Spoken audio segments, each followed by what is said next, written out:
ಯುದ್ಧ 24ನೇ ದಿನಕ್ಕೆ ಕಾಲಿಟ್ಟಿದೆ.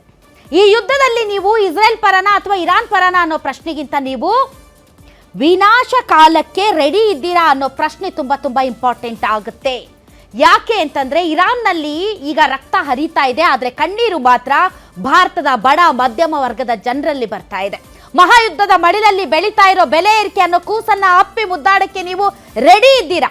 ಎಕಾನಮಿಯ ಸೈರನ್ ಈಗ ಜೋರಾಗಿ ಕೇಳ್ತಾ ಇದೆ. ಕೊರೋನಾದಂತಹ ಪರಿಸ್ಥಿತಿ ಬರಬಹುದು ಅಂತ ದೇಶದ ಪ್ರಧಾನಿಗಳು ಇವತ್ತು ಹೇಳ್ತಿದ್ದಾರೆ.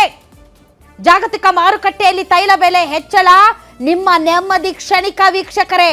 ಈಗಾಗಲೇ ಇಂಡಸ್ಟ್ರಿಯಲ್ ಫ್ಯೂಯಲ್ ಜಾಸ್ತಿ ಆಗಿದೆ, 25 ರೂಪಾಯಿ ಜಾಸ್ತಿ ಆಗಿದೆ.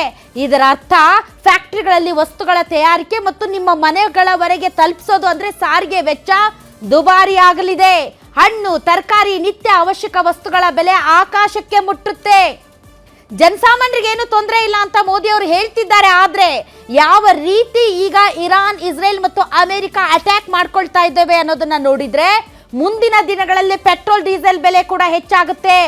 ಬೀಳ್ತಾ ಇರುವಂತಹ ರೂಪಾಯಿ, ಏರ್ತಾ ಇರುವಂತಹ ತೈಲ ನಿಮ್ಮನ್ನ ಚಿಂತೆಗೀಡು ಮಾಡ್ತಾ ಇಲ್ವಾ? ಅದರ ಮಧ್ಯೆ ಕೇಂದ್ರ ಸರ್ಕಾರ ಪಂಚರಾಜ್ಯಗಳ ಚುನಾವಣೆಯ ಟೆನ್ಷನ್ ನಲ್ಲಿದೆ. ರಾಜ್ಯ ಸರ್ಕಾರ ದಾವಣಗೆರೆ ದಕ್ಷಿಣದಲ್ಲಿ ಭಿನ್ನಮತೀಯ ಚಟುವಟಿಕೆಗಳನ್ನ ಯಾವ ರೀತಿ ಕಡಿಮೆ ಮಾಡಬೇಕು ಅನ್ನುವಂಥ ಟೆನ್ಷನ್ ನಲ್ಲಿದೆ. ಬಾಗಲಕೋಟೆ ಬೈ ಎಲೆಕ್ಷನ್ ಟೆನ್ಷನ್ ಬೇರೆ ಇದೆ. ಆದ್ರೆ ಬಡ ಮಧ್ಯಮ ವರ್ಗದ ಜನರ ಟೆನ್ಷನ್ ಮಾತ್ರ ಯಾರಿಗೂ ಬೇಕಾಗಿಲ್ಲ.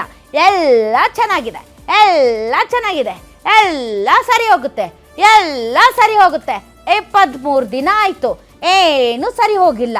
ಹೀಗಾಗಿ ವಾರ್ ಅಪ್ಡೇಟ್ಸ್, ಅದರಿಂದ ನಮ್ಮ ಮೇಲೆ ಆಗ್ತಾ ಇರುವಂತಹ ಪರಿಣಾಮ ಮತ್ತು ಇನ್ನು ಎಷ್ಟು ದಿನ, ಇನ್ನು ಎಷ್ಟು ವಿಕೋಪಕ್ಕೆ ಹೋಗುತ್ತೆ ಪರಿಸ್ಥಿತಿ, ಜೊತೆಗೆ ಬೈ ಎಲೆಕ್ಷನ್ ಅಪ್ಡೇಟ್ಸ್.